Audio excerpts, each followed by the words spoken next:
The third topic on managing the flow, which is bottlenecks. So bottlenecks are anything that is actually blocking your flow of work.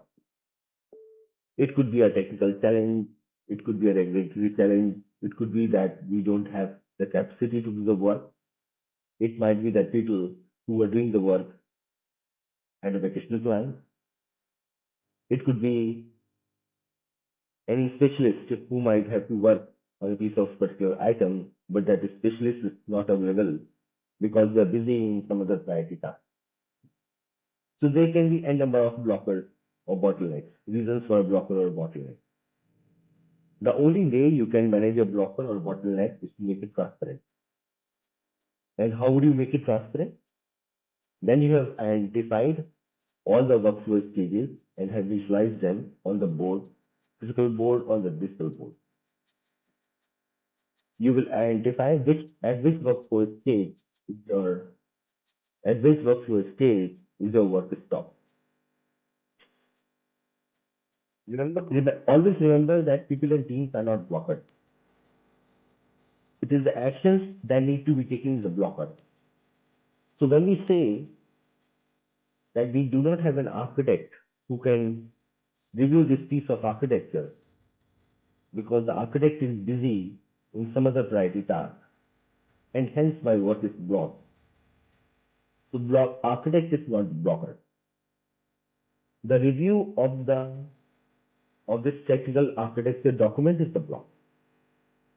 So look at from this particular point of view that we do not have an architect reviewing it, what are the alternate options to move the work from this queue? So if you look at the blocker from the actions point of view, you will be able to resolve blockers more quickly rather than waiting on people to come and resolve the blocker. So people and teams are not the blocker. It is the action that needs to be taken is a blocker. So to remove the blocker, you have to look at collaboratively.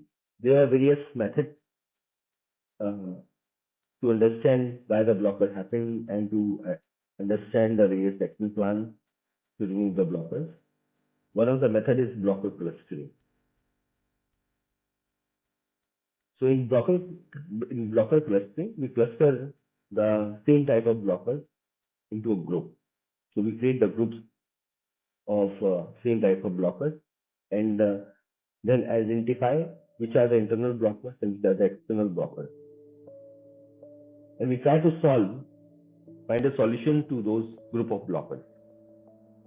So we follow the Pareto's rule also over here that 80%, 80-20 rule, 80% of the problems can be solved by finding solutions to 20% of the problem.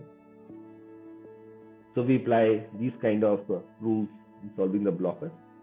And then we shift our focus from people optimization to flow optimization. And then we repeat. So you will again visualize your flow. You will again look at or review your WIP limit. And again identify like what are the other blockers that you might have. So evolve slowly because change is painful. Make your changes so slowly that people can adapt to those changes.